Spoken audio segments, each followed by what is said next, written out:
चलो तो आज हम लोग स्विच गियर प्रोटेक्शन का सेकंड लेक्चर शुरू कर रहे हैं। ठीक है, स्विच गियर प्रोटेक्शन लेक्चर जो है सेकंड। इसमें मेन जो टॉपिक आज का है वो है normal and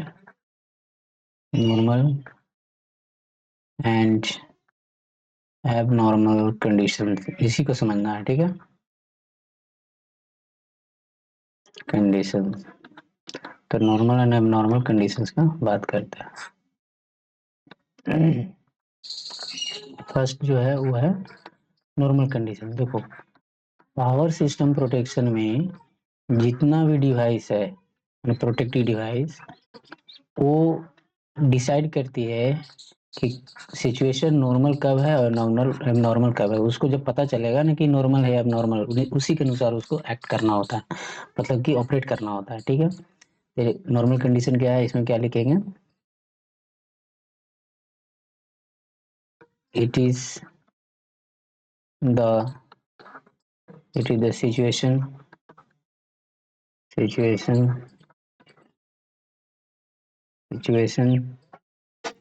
in the power system in which in which all the all the actuating quantity actuating quantity actuating quantity इसको ध्यान रखना। एक्चुएटिंग क्वांटिटी क्या होता है हम बात करेंगे आगे। ठीक है, actuating quantity, it is the situation in the power system in which all the actuating quantity deviates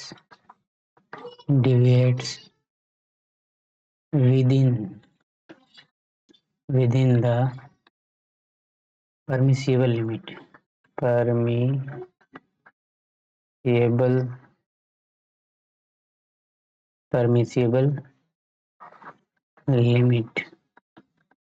ठीक है, कीजिए। एक ऐसा सिचुएशन बनेगा, ठीक है ना, पावर सिस्टम में, जिसमें क्या होगा, जितना भी एक्चुएटिंग क्वांटिटी होगा उसका जो डिविएशन होगा परमिसिबल लिमिट के बीच में होगा। अगर बात करें कि वोल्टेज का वेरिएशन इंडिया में कितना हो सकता है, तो प्लस माइनस 6% वोल्टेज का वेरिएशन। फ्रीक्वेंसी का वेरिएशन कितना हो सकता है, तो प्लस माइनस 3%। इसे पढ़े होगे तुम लोग, ठीक हो गया। मतलब कि वोल्टेज का वेरिएशन प्लस माइनस 6%, फ्रीक्वेंसी का वेरिएशन प्लस माइनस 3% होगा, है ना।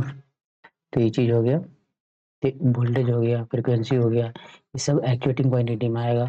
इसमें और भी हम लोग बोल सकते हैं, जैसे कि करंट हो गया, ये भी एक्चुएटिंग क्वांटिटी में आएगा। ठीक है, पावर फैक्टर हो गया, ये भी एक्चुएटिंग क्वांटिटी है। पावर फैक्टर के बाद बोल सकते हैं टेम्परेचर, ये भी एक्चुएटिंग क्वांटिटी है। इसके बाद हम लोग बोल सकते हैं कि इम्पीडेंस, ये भी एक्चुएटिंग क्वांटिटी है।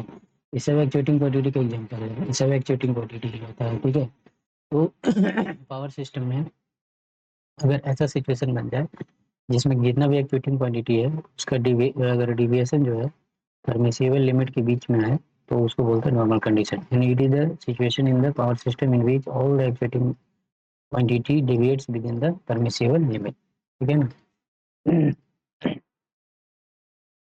ठीक है ना, इसमें ऑल बोल सकते हैं, जैसे यहाँ पे लिखे all the actuating quantity deviates within the permissible limit. ठीक है, अब इसमें देखते हैं next abnormal condition. Abnormal condition, abnormal normal condition condition. ठीक है, इसमें क्या लिखेंगे, इसमें लिखेंगे it is the situation in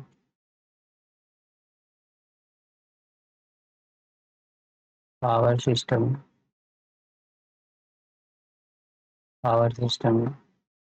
in which all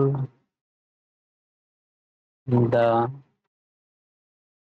actuating quantity actuating quantity actuating quantity quantity deviates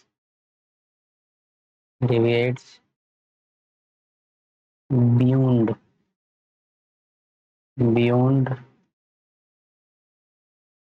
the permissible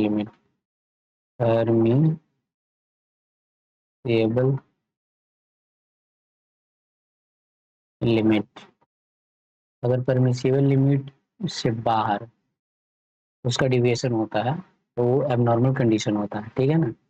अगर मान लिया जैसे कि वोल्टेज है और वोल्टेज का डेविएशन मान लेते हैं कि प्लस माइनस 7% हो गया, यानी कि 8% हो गया, ऐसे हो जाए, ठीक है ना।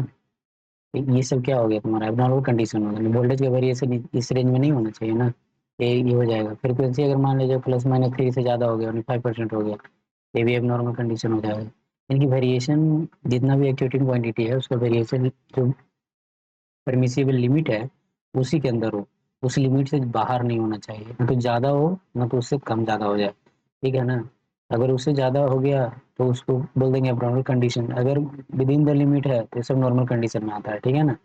ये चीज़ हो गया। तो हम लोग ये समझिए एबनॉर्मल कंडीशन क्या होता है और नॉर्मल कंडीशन क्या होता है। अब हम लोग समझते हैं एक्चुएटिंग क्वांटिटी होता क्या है, ठीक है। चलो उसको देख लेते हैं। मेन जो इम्पोर्टेंट है ये भी एक्चुएटिंग एक्चुएटिंग क्वांटिटी क्वांटिटी ठीक है। ये होता क्या है, तो लिखेंगे इट इज, इसको इफ करो, if the parameter parameter if the parameter of the power system power system power system which if the parameter of the power system vary which vary during abnormal condition abnormal condition condition abnormal condition में क्या हो सकता है, short circuit fault एक abnormal condition हो गया, ठीक है ना, ड्यूरिंग एबनॉर्मल कंडीशन। यानी कि पावर सिस्टम का वो पैरामीटर, ठीक है ना, ये the parameter of the power system which very during abnormal condition. अब कौन कौन सा पैरामीटर होगा भाई जो कि वेरी करेगा एबनॉर्मल कंडीशन के में। जैसे कि अगर मान लिया जाए, एग्जांपल ले लेते हैं, मान लेते हैं कि पावर सिस्टम में शॉर्ट सर्किट फॉल्ट हो गया, फॉल्ट आकर हुआ, शॉर्ट सर्किट फॉल्ट हो जाएगा। मान लिया शॉर्ट सर्किट फॉल्ट हो गया, एग्जांपल ले लिए, इस पावर सिस्टम में शॉर्ट सर्किट फॉल्ट हुआ। अभी क्या है, abnormal condition, short circuit fault हो गया, मैंने शॉर्ट सर्किट हुआ फॉल्ट, ये एबनॉर्मल कंडीशन हो गया। क्या हो गया, एबनॉर्मल कंडीशन। अब इस एबनॉर्मल कंडीशन में होने से क्या क्या होगा सिस्टम में। अब शॉर्ट सर्किट हुआ है ना, तो देखो शॉर्ट सर्किट केस में जो करंट हो गया वो बढ़ जाएगा, करंट बढ़ गया ना। अब जो करंट बढ़ जाएगा तो वोल्टेज घटेगा, करंट बढ़ा वोल्टेज घट गया। अब करंट बढ़ गया वोल्टेज घट गया, इम्पीडेंस क्या होगा, घट जाएगा। क्योंकि इम्पीडेंस क्या होता है, इम्पीडेंस अगर देखेंगे phasor voltage divide by phasor current होता है। वोल्टेज वोल्टेज क्या हो गया, घट गया, करंट क्या हो गया, बढ़ गया, इम्पीडेंस क्या हो जाएगा, घट जाएगा, ठीक है।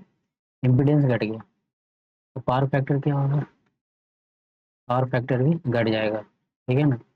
पावर फैक्टर घट गया। अब पावर फैक्टर कैसे घट गया भाई, इसको तुम ऐसे देख सकते हो कि अगर इम्पीडेंस ट्रायंगल बना लो, इम्पीडेंस ट्रायंगल बना लोगे तो इसको हम लोग क्या बोलते हैं यार, इसको एक्स और इसको जेड। मान लो फाइव है, तो पावर फैक्टर होता है कॉस फाइव। कॉस फाइव को क्या लिख सकते हैं, आर बाई जेड। जेड क्या हो गया, घट गया। जेड जेड क्या हो गया, घट गया। ठीक है ना। इसी तरह से हम लोग देखो, यहाँ पे क्या हो गया, जेड घट गया। अब बताओ कि आर क्या होगा, करंट तो बढ़ गया है, करंट बढ़ गया का मतलब कि बताओ यहाँ पे ये रेजिस्टेंस क्या हो गया, घट गया। रेजिस्टेंस घट गया तो पावर फैक्टर भी घट जाएगा। ठीक है ना। ये चीज होगी, यहाँ पे दोनों क्वांटिटी घट रहा है, दोनों क्वांटिटी घट रहा है, ए भी घट रहा है, ए भी घट रहा है। ठीक है। तो आर यहाँ पे घट रहा है क्योंकि कॉस फाई जो है डायरेक्टली प्रोपोर्शनल आर। अब आर क्या हो गया, घट गया। पावर फैक्टर क्या हो जाएगा, घट जाएगा। पावर फैक्टर भी घट जाएगा। जब पावर फैक्टर घट गया तो यहाँ पे देखोगे, अगर टेम्परेचर मतलब पावर फैक्टर बहुत खराब हो गया तो करंट बहुत ज़्यादा जाएगा, तो टेम्परेचर बहुत ज़्यादा बढ़ जाएगा, टेम्परेचर बढ़ जाएगा। टेम्परेचर बढ़ने से क्या होगा, जो प्रेजेंस, टेम्परेचर बढ़ जाएगा तो प्रेजेंस इन ट्रांसफार्मर, ट्रांसफार्मर को जो टैंक है, टेम्परेचर बढ़ने से यही टेम्परेचर ट्रांसफार्मर के टैंक में जाकर जो ऑयल होगा उसका टेम्परेचर बढ़ा देगा। ऑयल का टेम्परेचर क्या करेगा, बढ़ा देगा। तो ऑयल का टेम्परेचर बढ़ जाएगा उस तरह से। ठीक है ना। ये होता है शॉर्ट सर्किट होने से, यानी कि एबनॉर्मल कंडीशन में सब कहानी होता है। यानी तुमको एबनॉर्मल कंडीशन में अगर देखो, कोई बोले कि एबनॉर्मल कंडीशन में क्या होता है, तो एबनॉर्मल कंडीशन में एक्चुएटिंग क्वांटिटी बहुत ज़्यादा डेविएट कर जाता है परमिसिबल लिमिट से। एक्चुएटिंग क्वांटिटी क्या होता है, तो एक्चुएटिंग क्वांटिटी मतलब पावर सिस्टम का कुछ ऐसा पैरामीटर होता है जो कि हम लोग उसका वेरिएशन देखते हैं कि एबनॉर्मल कंडीशन में परमिसिबल लिमिट से ज़्यादा हो चुका है, तभी बोलते हैं कि वो है एबनॉर्मल कंडीशन। ठीक है। जैसे हम एबनॉर्मल कंडीशन में एक्चुएटिंग क्वांटिटी में क्या वेरिएशन आएगा, तो करंट हो गया, ये भी एक्चुएटिंग क्वांटिटी है। वोल्टेज क्या है, एक्चुएटिंग क्वांटिटी। इम्पीडेंस क्या है, एक्चुएटिंग क्वांटिटी। पावर फैक्टर क्या है, एक्चुएटिंग क्वांटिटी। टेम्परेचर बढ़ जाना क्या है, एक्चुएटिंग क्वांटिटी। ठीक है। पावर फैक्टर खराब होगा, टेम्परेचर बहुत ज़्यादा बढ़ेगा, टेम्परेचर बढ़ने लगेगा तो ये क्या होगा कि टेम्परेचर बढ़ेगा तो जो ट्रांसफार्मर टैंक में ऑयल है, ऑयल गर्म होगा तो क्या होगा, इसका भी टेम्परेचर बढ़ेगा। ऐसे धीरे धीरे बढ़ते जाएगा तो क्या होगा, ब्लास्ट भी हो सकता है कि नहीं। इस तरह से हम लोग ये चीज हो गया कंप्लीटेड। तो हम लोग तीन टर्म यहाँ समझे। एक हो गया first of all normal condition, फिर हो गया नॉर्मल कंडीशन। अगर नॉर्मल कंडीशन की बात बोलोगे तो पावर सिस्टम ऐसा सिचुएशन होता है जिसमें जितना भी एक्चुएटिंग क्वांटिटी है वो मतलब कि उसका जो डेविएशन होगा परमिसिबल लिमिट के अंदर होगा। अगर मान लिया जो वोल्टेज का वेरिएशन प्लस माइनस सिक्स के अंदर हो रहा है, प्लस माइनस 6% के अंदर हो रहा है, तो कोई दिक्कत नहीं है। फ्रीक्वेंसी का प्लस माइनस थ्री के अंदर हो रहा है तो कोई दिक्कत नहीं है, लेकिन इससे ज़्यादा हो जाएगा तो एबनॉर्मल कंडीशन हो जाएगा। ठीक है। ये चीज़। अब परमिसिबल लिमिट जो भी डिफाइन करेंगे हमको, हम लोग जो भी डिफाइन करेंगे उससे ज़्यादा नहीं होना चाहिए। ठीक है। प्लस माइनस में हम लोग डिफाइन करते हैं उसको। अब हो गया नेक्स्ट का चीज़ है एबनॉर्मल कंडीशन। एबनॉर्मल कंडीशन ऐसा सिचुएशन बनेगा जिसमें जितना भी एक्चुएटिंग क्वांटिटी है वो परमिसिबल लिमिट के बाहर डिविएट कर जाएगा। डिविएशन उसका परमिसिबल लिमिट से ज़्यादा हो जाएगा। मान लो वोल्टेज का वेरिएशन प्लस माइनस 6% है, उससे ज़्यादा हो गया तो एबनॉर्मल कंडीशन हो जाएगा। फ्रीक्वेंसी का वेरिएशन प्लस माइनस 3% बताया, अगर उससे ज़्यादा हो जाएगा तो भी एबनॉर्मल कंडीशन में चला जाएगा। ठीक है ना। तो एक्चुएटिंग क्वांटिटी क्या होता है ये भी याद रखना तुम लोग को। एक्चुएटिंग क्वांटिटी होता क्या है, तो इफ द पैरामीटर, कोई भी पैरामीटर में कुछ भी हो सकता है, voltage, current, frequency, impedance, power factor, temperature, ये सब पैरामीटर है। ठीक है। तो अगर the parameter of the power system which vary during abnormal condition, abnormal condition में शॉर्ट सर्किट फॉल्ट लिए तो भी abnormal condition होता है। अब शॉर्ट सर्किट फॉल्ट जो है जब सिस्टम में मान लिया कर हो गया, तो शॉर्ट सर्किट फॉल्ट होने का मतलब कि abnormal कंडीशन आ गया। तो अब शॉर्ट सर्किट में क्या होगा, करंट ज़्यादा हो जाएगा, बढ़ जाएगा, वोल्टेज कम जाएगा, इम्पीडेंस कम जाएगा, पावर फैक्टर कम जाएगा। ठीक है ना। फिर टेम्परेचर बढ़ने लगेगा, टेम्परेचर बढ़ने लगेगा तो ट्रांसफार्मर का जो टैंक के अंदर ऑयल है उसका टेम्परेचर बहुत ज़्यादा बढ़ेगा। तो इस तरह से हम लोग को वो डेंजरस है, वो ब्लास्ट भी हो सकता है ना। तो ये चीज़ हो गया। चलो अब नेक्स्ट हम लोग देखते हैं। तो अब हम लोग आगे स्टार्ट करने वाले हैं types of faults and their causes. Types of faults and types of faults and their causes. Their causes.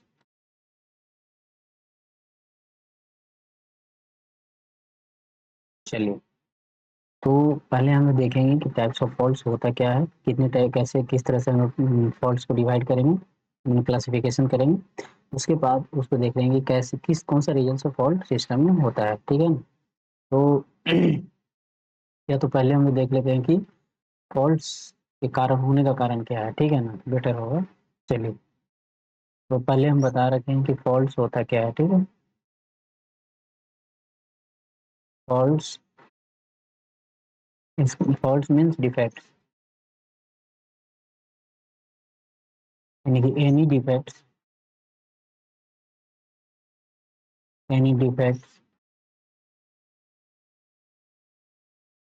और any abnormal abnormal condition occur in the power system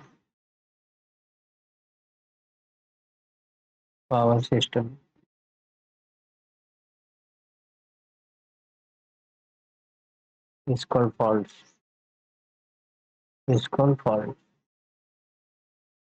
ठीक है। चलो, अब इसका कॉजेज देख लेते हैं, मतलब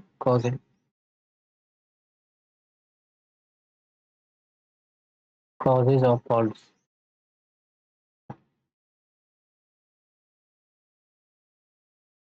बहुत सारा कॉजेज होता है, ठीक है। तो लिखिएगा आप, हम लोग क्या लिखना, कॉजेज पूछ देता है कि कॉजेज एक्सप्लेन करो या पूरा मतलब उसको डिस्क्रिप्शन में लिखना है, तो लिखिएगा कि following are the causes of the faults, जिसमें पहला पॉइंट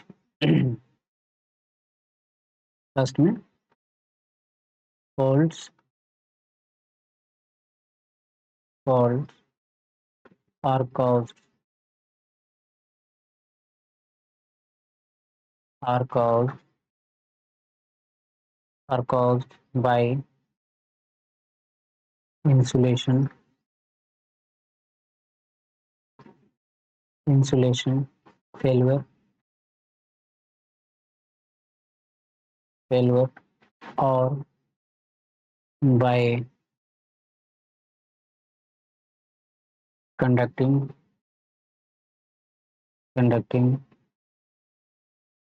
path failure, ठीक है। मान लिया एक ट्रांसमिशन लाइन में ये ब्रेक करेगा बीच से, अगर ब्रेक कर जाएगा ये ओपन हो गया, ओपन सर्किट हो गया, यानी कि ये फॉल्ट, ठीक है। कंडक्टिंग पाथ भी ब्रेक कर जाए, तो वो फेल कर जाए, कंडक्टिंग पाथ फेल कर गया या इंसुलेशन फेल कर जाता है, उसमें भी हम लोग उसको क्या बोल देते हैं, फॉल्ट बोलते हैं, ठीक है। नेक्स्ट नेक्स्ट अगर बोलें तो बोल सकते हैं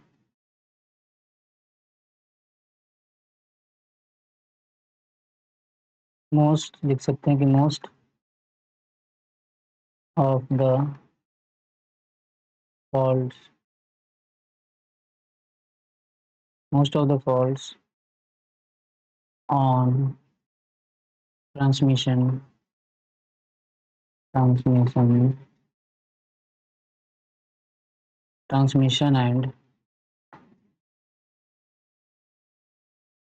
transmission and distribution line distribution line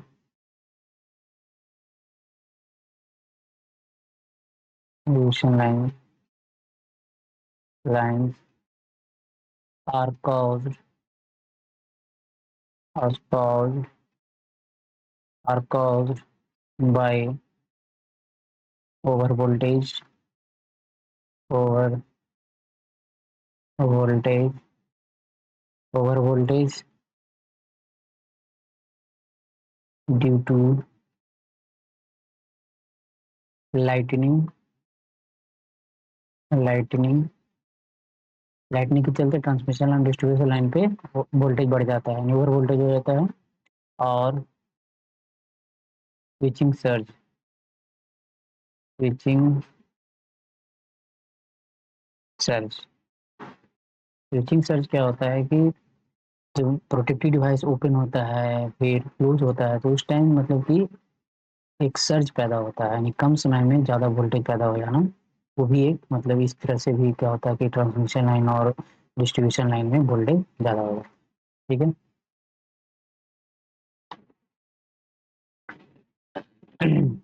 और लिख सकते हैं, नेक्स्ट पॉइंट में हम लोग लिख सकते हैं some time sometime sometime faults occur occur due to certain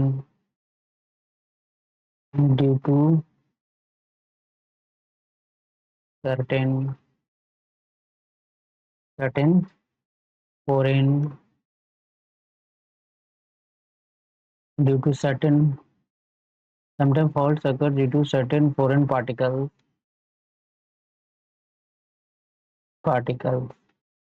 due to some foreign particles such as मान dust या such as dust या सीमेंट का फाइन आ गया, फाइन सीमेंट सीमेंट पार्टिकल्स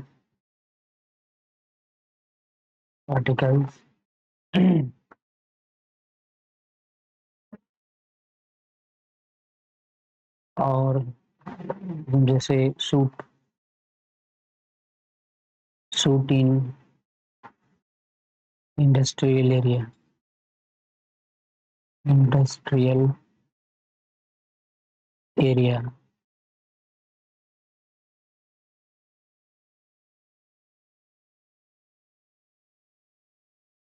और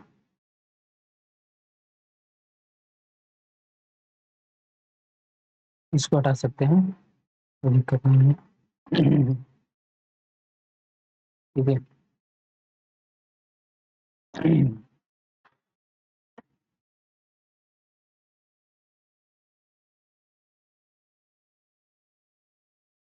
which accumulate on the on the surface of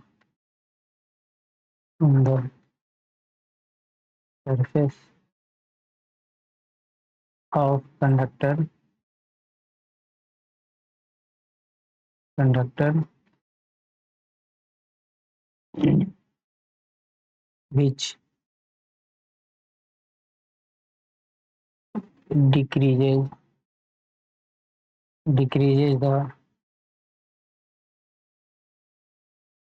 the insulation insulation strength insulation strength and causes causes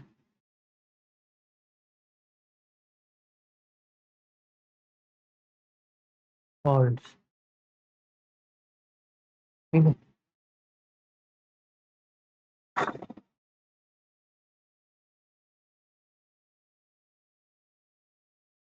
next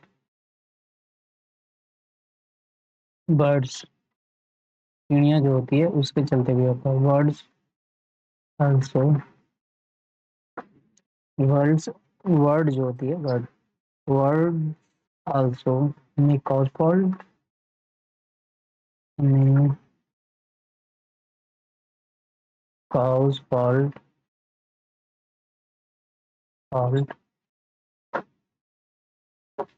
on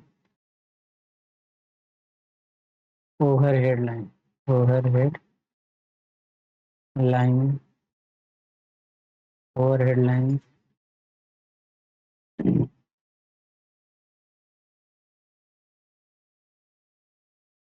if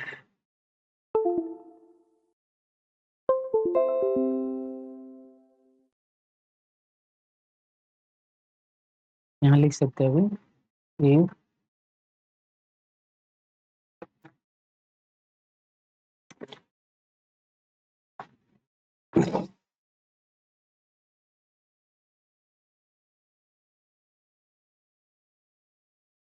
fourth वाला लिख सकते हैं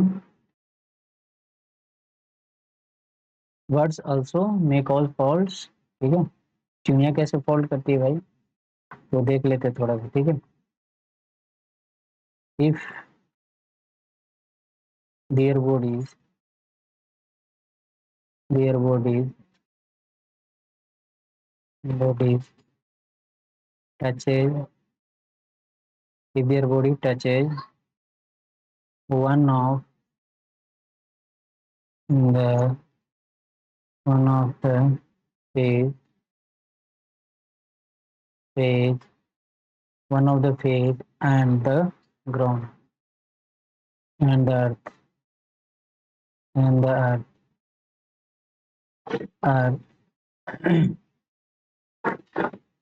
earth wire लिख सकते हैं, earth wire,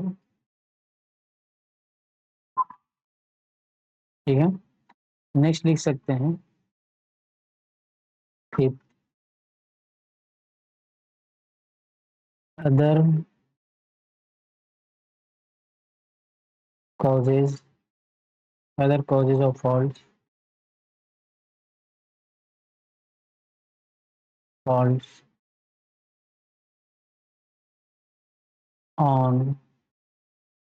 over voltage line are